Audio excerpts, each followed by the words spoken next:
All right, welcome. I'm Rex Sikes. Welcome to this Facebook Live. I haven't done one in a while. I'm also on Clubhouse at the very same time with some really awesome people. And today I want to talk to you about. Oh, now it looks like I'm recording live.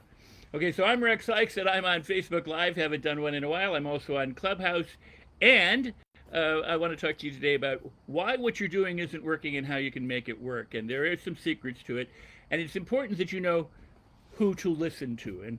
And I'll be real candid with you. I want to be your trusted source. I never BS you. I will never lead you astray. I will never tell you anything that I either don't know personally or experience personally.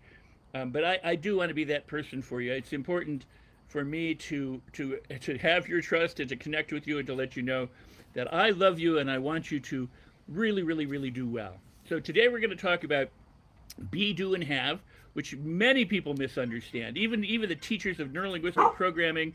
And by the way, there's my dog. Thank you, Bailey. Come on. Um, Take that as an anchor, right? And the dog, because I'm outside doing what I do, wearing a shirt and t-shirt, the way I like to live. Okay. So many people don't understand it. Neurolinguistic programmers miss it. Law of attraction people miss it.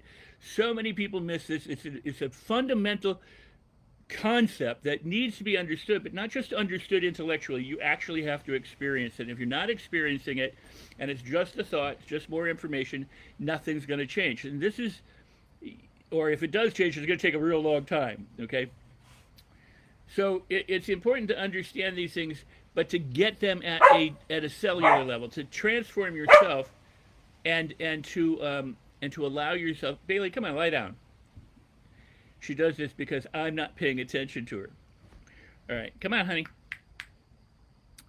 So here I want to talk about universal laws, but I'm going to talk about human laws because this is truly, truly important.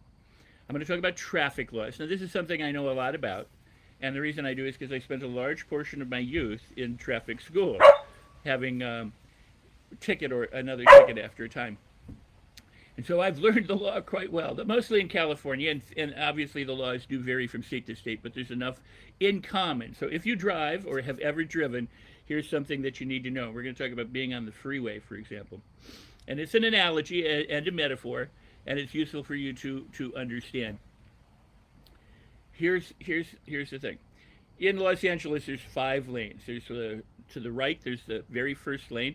I don't recall now whether you count from the outside in or the inside out. So there's a 1 lane to a 5 lane, but it doesn't matter. Hang on. I'm going to pause this for a second while I put Bailey in the house. Go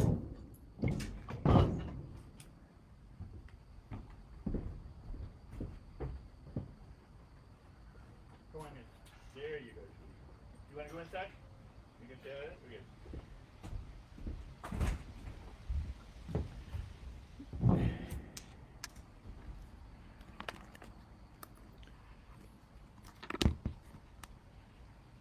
It could very well be she wants to get a drink or some food. So we're back. Right.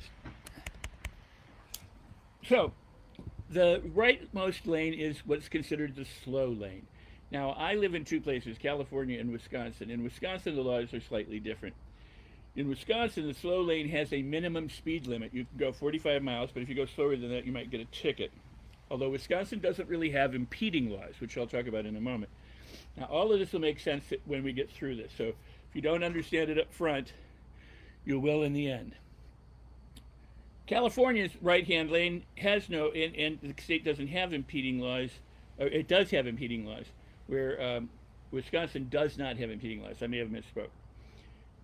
But in the right lane in California, you can travel 1 mile an hour, 5 miles an hour, and you're not going to get a ticket. As an officer said, and as instructors have said, what may happen is we'll pull you over because we think you're high, but you can go as slow as you want in the right-hand lane. Good morning to all the people who are saying hi. And yeah, like it, comment, and feel free to share it, and feel free to share it afterwards as well. So the next lane over, the second lane over, is a faster lane. The third lane over is a faster lane. The fourth lane over is a faster lane until you get to the fifth lane and or the diamond lane, because some now add that extra lane in there. The fast lane means that you can go as fast as the speed limit. But there's a caveat to that, because there is another law that says you should go with the flow of traffic. So if traffic's going 90 miles an hour and you're going 70 miles an hour in California, you're actually impeding in the fast lane, even if you're doing the speed limit. So you're supposed to go with the flow of traffic, so you're supposed to be going 90 with everybody else. Now, if a cop decides to pull everyone over who's going 90, that's his or her right. That's what they could do with the law. They can go, you're violating the speed limit, and you can say, well, I was going with the flow of traffic, and that may or may not work for you. However, in most cases, and this happens in Illinois too, what the point of the freeway is freeways are built so that you can go faster than the posted speed limits, because they want the traffic to go at a steady flow so that you can get to your destination without it backing up. Why does it back up? Well, it backs up for a lot of reasons, but one major reason is because not everybody's driving at the same speed. And here's the point.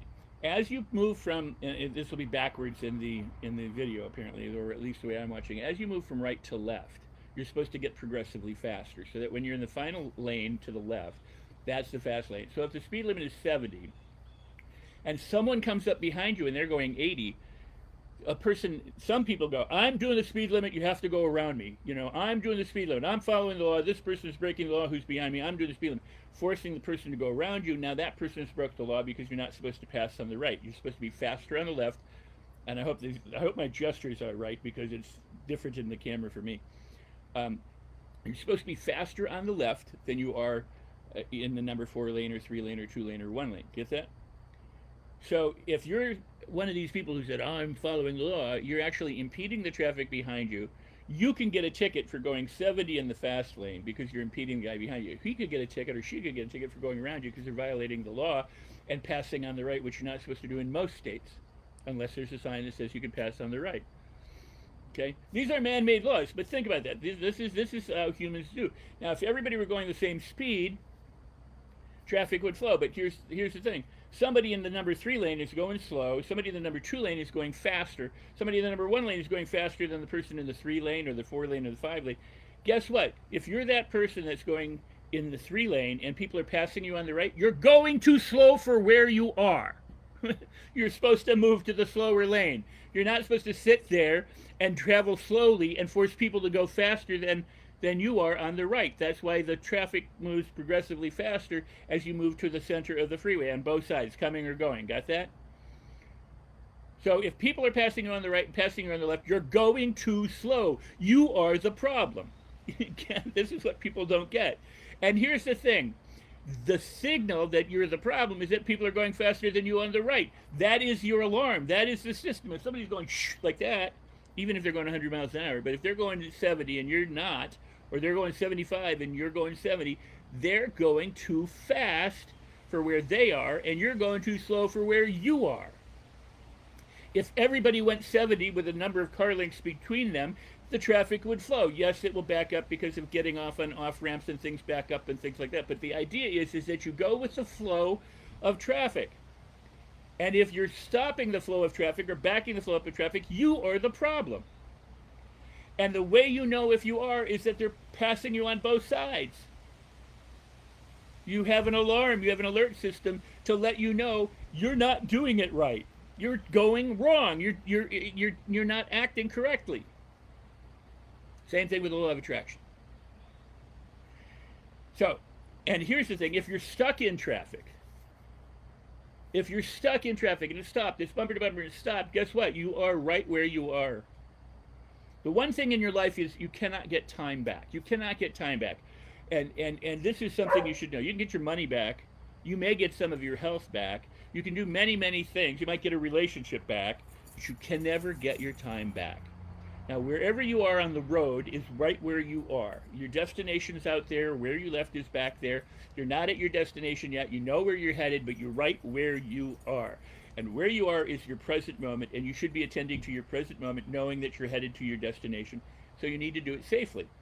And you need to do it according to the law if you want to get there safely and without any diversions. Got it?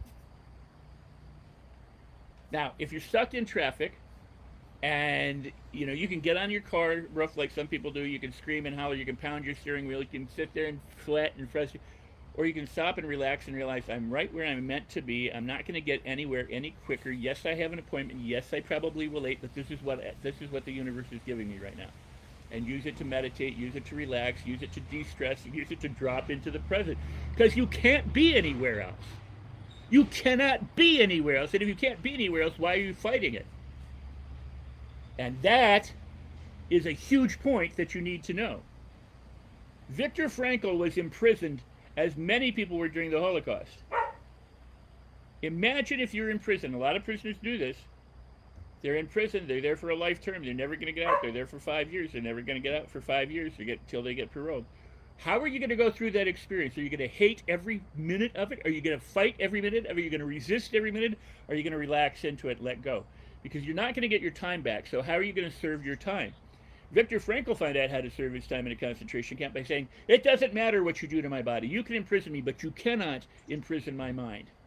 You cannot. Think about how he goes through it, how differently you might go through it. I mean, if you're pissed off about the bank and your checkbook and your kids and your parents and the world's circumstances and everything else, and you got locked up in a camp like that or in prison or on the freeway and you're freaked out about it, you need an attitude change. You need to transform at the cellular level. You need somebody to come along and help you and go, look, what you're doing isn't working.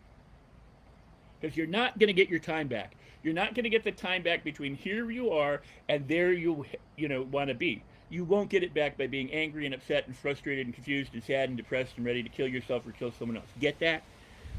So if it's to be, it's up to me, is the saying. If you want it to come true, it's up to you. And that's just how it is. So this is why it's really important who you listen to, because people will lead you astray all over the place. I had somebody the other day tell me, a friend of mine, say, I studied NLP with a guy, and I said, how'd it go? He goes, I couldn't listen to him, I dropped out. I know who he was, and I don't blame him for dropping out. Not all NLP is created equal. Not all law of attraction is created equal. Just because they have the acronym or the letters or the name or whatever doesn't mean you're getting quality. And you can become a life coach for $7. How about I sell you on going to a brain surgeon who got his license to practice brain surgery for $7? Yes, there might be one person out there who for $7 is exceptional, but for the rule, not going to be the case. So, going back to our driving analogy, you have to relax into the present, into where you are. That means, Bailey, I let you in the house, now you want to come back out. This is my life, okay? Now I'm going to relax into it. I'm going to go get Bailey. I'll be right back. I'm going to close this off for a second. I'll be right back, because that's what the universe is offering us, and she may bark through the whole thing, and that's just the way it's going to be. Okay, Bailey, sweetheart, come on out. Come on out, darling. Come and hang out. And if you can be quiet, I would love it. And if you can't, well, then you be who you are. If you need some loving and some hugging, come on over and I'll pet you while I talk. Yes, my girlfriends. Yes, now Sasha has to get some loving too. Yes, my girlfriends. Yes, yes, yes. Beautiful girls that you are. And beautiful people who are listening and watching. I apologize for the interruptions, but that's just what life offered. That's what's going on. We can't get the moment back, so celebrate the moment. This is the day the Lord hath made. Yeah, exactly, Bailey. Use it as an anchor. This is a day the Lord hath... Come here, honey. Come here. This is a day the Lord hath made. Rejoice and be glad in it. That means rejoice and be glad in everything. Not just some of it, not just the good parts, but everything.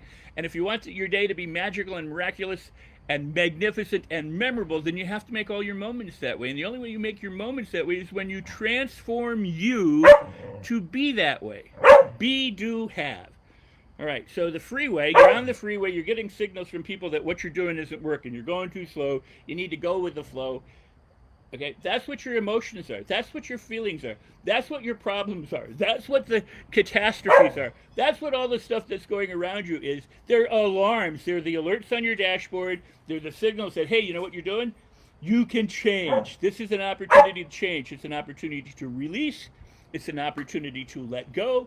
It's an opportunity to drop into the present and be your authentic self instead of trying to be something else and blocking it by what you're doing. So everything that comes up for you, whether freeway jam or people on the right or feelings of doubt or insecurity or fear or worry, or your bank account isn't working out, or your kids aren't doing the right things, or your parents have screwed you some way, or the universe sucks, or the politicians are that, the economy is this. It's all for your transformation.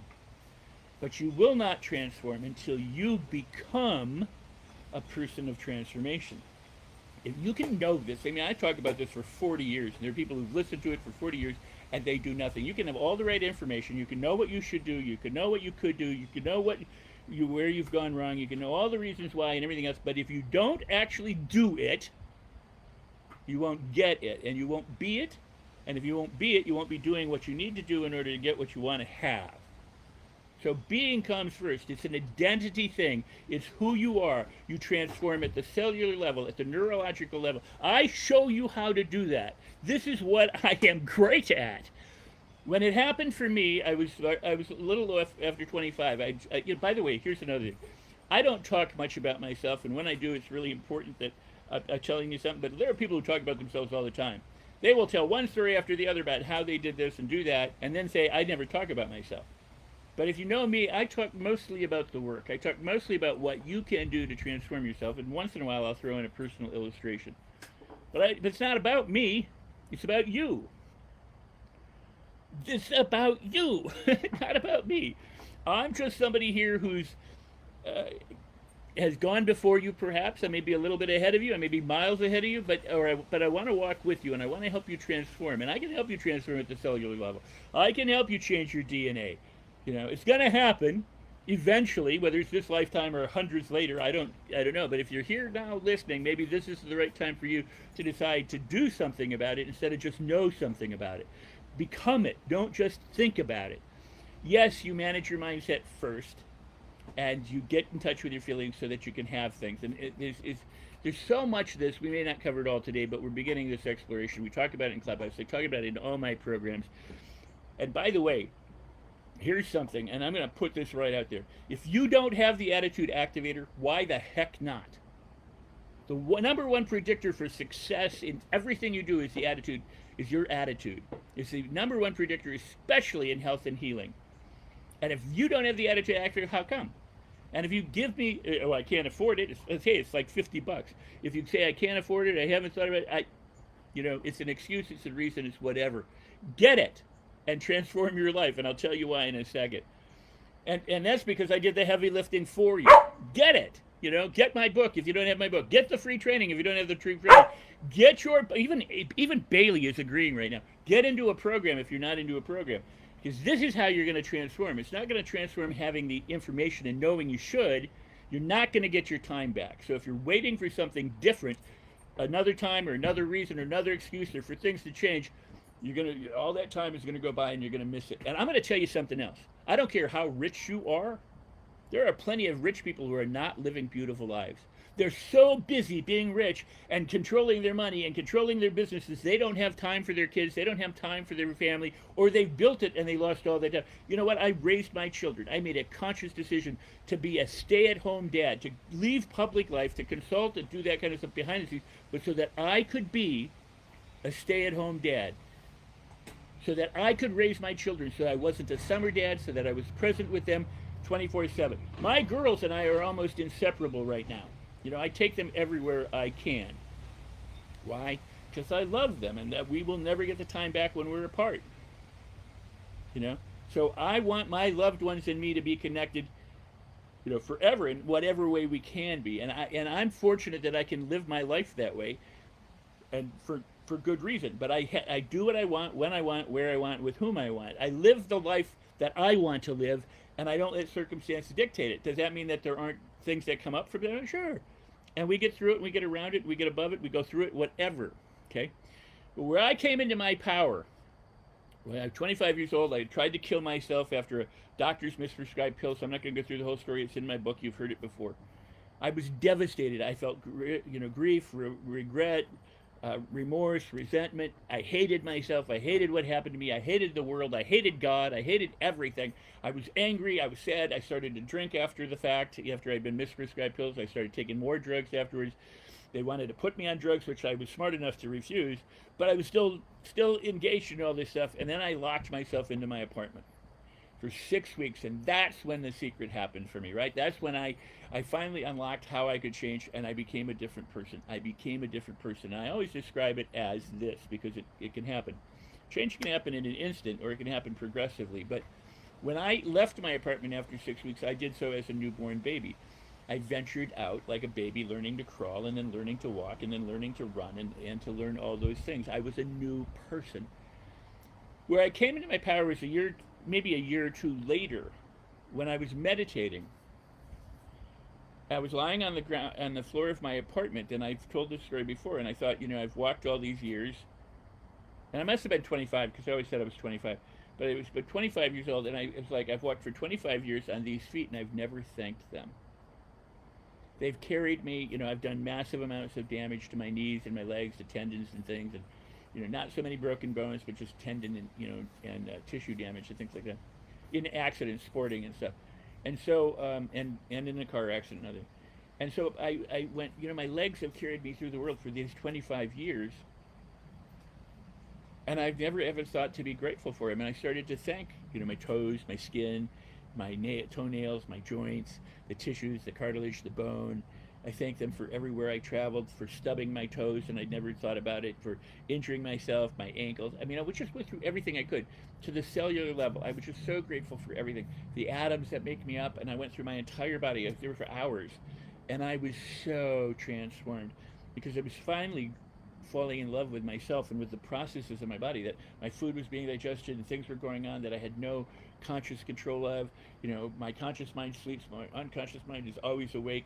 It's always serving me. It's been conditioned to do something, and to keep me the way I am. It's conditioned to keep you alive and to keep you thriving, and then you call it and say it's sabotaging you and that it's not doing what you want. I mean, we blame it and all this. It's the most miraculous thing we have, And so, think about this. There is no such thing as a subconscious conscious. It's just a way to describe it. Like there's no ego, id, and all that stuff, and superego.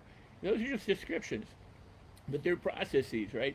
So that part of us, that aspect of us, that consciousness that beats our heart and blinks our eyes, and keeps us habitually alive and keeps us thriving, is our servant. And the servant learns to serve. And when you become an adult, you have to train it, and that's what most people don't do. They still live from the conditioning that they got growing up, and from the experiences, and from the, and life came along, and you learned certain lessons, you drew certain conclusions, and you have certain beliefs as a result of it that are limiting. I mean, I believed at one time that I was weak and wimpy, and that bullies were always going to beat me up unless I learned how to kick their ass or something. And I didn't want to go through all the time it took to learn martial arts or boxing, because I did box when I was 16. I didn't want to go through all the time to learn to do this. I just wanted to be able to kick their ass right away. What I discovered was it wasn't about kicking their ass. It was about having an attitude of security and confidence and presence and having no fear that transformed me. And that can transform you too. You have to become it. See, here's something truly important. It doesn't matter whether you have no money, and it doesn't matter whether you have lots of money, because if you're not living the life of your dreams, you have the problem. That's why I say get into my program. There are plenty of people who are fabulously rich who go, well, I've made my lot in life, but they aren't living the life of their dreams. There are plenty of people who are fabulously rich and unhappy with what they have. And they're not living their dreams. There are people who are happy with what they have, but they're not living their dreams because they're just too damn busy, and they spent all of their life making their fortunes and were robbed of the time with their children and the people who were important to them. And now they're busy with holding on to their empires instead of being able to live the life that they want. Sure, they can travel anywhere at the drop of a hat or write a check for a charity, but they're not living completely whole. And if you're too busy to enjoy the life that you have, then you're too busy to enjoy the life that you have, because you ain't getting your time back. You ain't going to get it back. And if you're going to use one more excuse of why you can't do something, you're not going to get that time back. That's why Henry Ford said, I never let what I cannot do interfere with what I can. And if you know you should be doing something, then you should be doing it. Because if it's just an idea, I should do this, and you're not, then what are you telling yourself? What are you living with? What are you creating, for crying out loud? And here's what you absolutely got to know. You're responsible for everything in your life exactly the way it is. Good, bad, right, wrong, whatever it might be. Some people say, well, I didn't create this problem, or I didn't do that, or the upside. Yeah, just accept it. Because once you accept responsibility for it, then it can transform. If you keep putting it on the other people, the government, the religions, the other people, your spouse, your significant other, the children, the customers, the clients, blah, blah, blah, blah, blah, blah, blah, you will never get there. You will waste your time. You can get there, but you won't, blaming other people and making excuses and providing reasons for why things aren't the way they should be. You're wasting your time providing reasons. You have to stop and drop and roll. You have to just quit doing that stuff. You have to stop it and do something different to become it. So here's the thing, and I don't know how much further I'll go with this today, but first off, money. Let's talk about money for a second, because all the big talk about money. What is money? Money is energy, some people say. Okay, great. Fantastic. Yes, it truly is. Money is a concept. It's an idea. Money is a human creation, so it comes from consciousness. Is there a universal law regarding money? Maybe, maybe not. I mean, there's a law of compensation, all these different things. Like, so money, what is money? Money is a means of exchange. Money is a way of calculating value. All right? So at one time, it was you have 3 cows, and I have 3 pretty stones, or I've got 2 beautiful daughters, and we're going to trade. So your 3 of this match 2 of that, or 3 of these. It's a way of measuring value, and it was an exchange. That's all it is. Now we have cash, if somebody says breakfast is worth $2, you give $2. That's the value. If it's worth $10, or like breakfast today may be worth $12 or $100, depending where you are. That's the value that someone's assigned, and the people who are willing to pay it will pay it. All money is a means of exchange. It's just a measurement. It's just a calculation. What I have, I value at a certain price, and you then say whether it's worth it or not to you to take that price and then do it. People want discounts, and I'm like, you know what? I charge a lot of money to consult privately. I charge a lot of money to work one-on-one. I charge a lot of money to sit right here on the deck with me and be in my counsel. But the point I'm making is everybody has a price point. Somebody will look at a $2,000 program I have and go, why is that so cheap? And another person will go, why is that so much? And if you're not buying it right today, then you don't see the value in it. And I may have done everything I can to convince you of the value, but until you're convinced yourself of the value of the program and you do it or don't do it, you understand? This is all what the world is. So the more value you can add to another person, the more money you're likely to make. The more you can help somebody live the life of their dreams or solve their problems, the more money you're apt to make. Whether you're in a job, the more that you can add to your employer and make their life easier, the more money you're likely to make, especially if they recognize and promote you. Come here, Bailey. As an entrepreneur, the same thing is thing. People always worry about money. It's about value. It's a means of exchange. It's nothing more than that. Good people have money and bad people have money. There's nothing magical about that. You can sit there and meditate and think, oh God, I got money, and sit there and be poor and never get that time back. But go out and add value to people, solve their problems, help them live a good life, and just start making some money, right? And short of that, you can look around your house and go, what can I sell that people will have value for? You know, yard sales are notoriously cheap. People come and go, here's this like antique, bureau. They go, I give you $2 for it because it's a yard sale, so you're not selling it in the right place.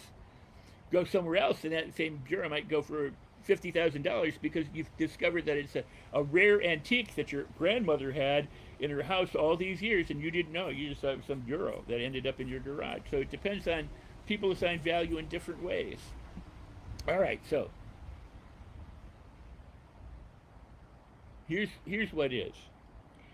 Everything that exists in the universe already exists. The universe is complete. Nothing can be created or destroyed. We know that from physics, from science.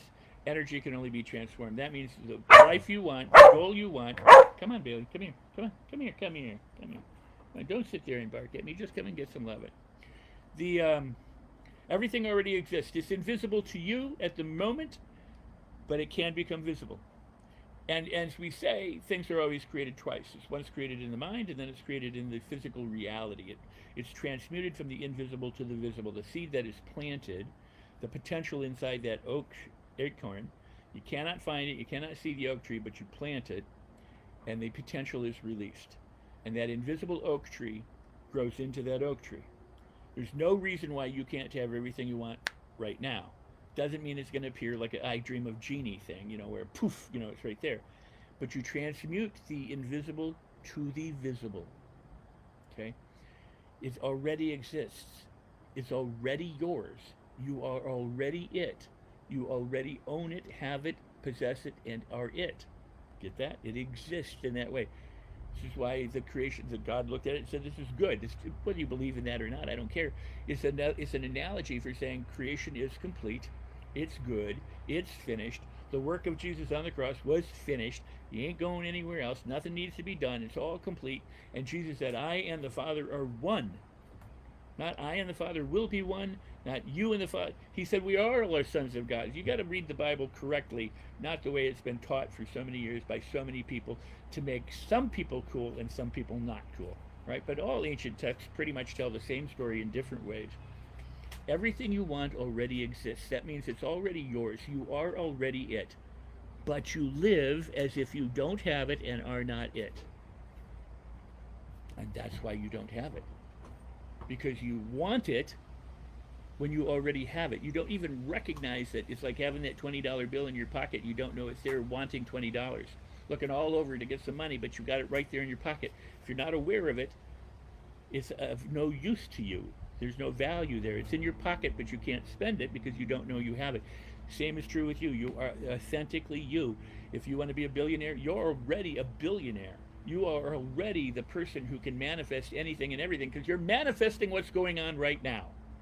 That's why you have to take responsibility for it, because whatever you have or don't have, you have created that. Now, you haven't created it in a sense like God created it in that sense, because nothing can be created or destroyed. It can only be transformed. But you're responsible for your life as it is. You have transformed the energy to bring about what you have or what you don't have. The mess or the goodness, all of it is your responsibility. And you're going, no, it's not. It's their responsibility, or I don't have the right education, or my parents didn't do this, or they did that, or whatever. And all of the attention to solve your problems goes outside of you instead of inside of you where it belongs. And that's why it's from within to without. It's from the invisible to the visible. You transmute it from the invisible. How do you do that? You use your subconscious mind, your conscious mind, and infinite intelligence. You become one with the universe. You transform yourself. You become unconsciously competent at being the manifester. Because you're already the manifester. You just don't think it or act like it. Yeah, you know it intellectually. Yeah, it's a good idea. And I want to be that someday. And I'm doing all my affirmations here. Affirmations will not make the difference for who you are. Now, they're seeds planted to help you think so that you can have that transformation moment. So they're useful. Okay, they are useful. This is why auto-suggestion and Napoleon Hill says if you do this a couple times a day. But it's beyond that. It is living from the feeling of the wish fulfilled. It is saying, I already have everything I need. I don't need anything else. I already, somewhere in this universe, I have everything I need. I am sufficient. I am abundant. I am prosperous. I am a master manifester. I am a creator. I am a God. I am source. I am infinite intelligence. When I speak, I create things into existence. I make things happen. That's who I am. And when you recognize that and that becomes your identity, guess what happens? Boom, you are it. Because you already are it, you just act as if you are not it. You live as if you are not it. You want to be it, but you aren't. And you look at your circumstances, you look all around the world, and that's what you use as evidence that what you're thinking about isn't real. That what is existing invisibly is not correct, because you know what? My bank book would be different if I already had it. If I were truly sufficient, I wouldn't have these problems. If I was really loving God, I wouldn't have the problem with these people. That's what you use as evidence. That's why believing is seeing, not seeing is believing. You're looking at stuff here and believing wrongly about you. You're underestimating yourself. You're undervaluing yourself. You're underselling yourself because you're using the wrong means for evidence. You're using the wrong things to convince yourself that that's what's real, not this is what's real, and this is what has to be real. You have to be that person in order to do what you need to do, in order to have what you want to have. And when it becomes your identity, I am this person, then your problems stop. It doesn't mean that there aren't problems, but they stop. When you wake up, I say this constantly, Enlightened people are surrounded by unenlightened people all the time, but it's not a problem for them. They're in the same world that you are in, but it's not a problem for them. And when you wake up, if you get enlightened, you will understand this. But you are already enlightened somewhere. And you don't know that you are because you don't accept it. So what I teach you, what I share with you is how to do this, how you transform at the cellular level. Because there are people right now I know going, yeah, well, that all sounds right, but now I can't, and they have their excuses and their blames. They're multi-million-dollar people who are living successfully in one way and massively unsuccessfully in other ways. There are people with no money who are complaining and whining. There are people right in the middle who are comfortable and who don't want to move and don't want to do. So it's all nice little ideas. And as long as it's a nice idea, nothing will change. Action is the proper fruit of knowledge. That's why I give you invitations every day. That's why I talk to you. That's why I share with you. That's why I have this room. That's why I've been doing this for 40 years. Okay? Because you have the opportunity to wake up and transform. As long as it's lip service, nothing happens. Yeah, you get maybe something here and something there, but that's like having one foot on the dock and one foot on the boat. You go back and forth and your life is like this the whole time, but it's not what you want.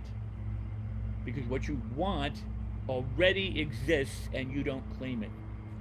What you want is if you got the best present forever hidden under your Christmas tree and you're still looking for it, or under your Hanukkah tree, you're still looking for it, you don't know you have it.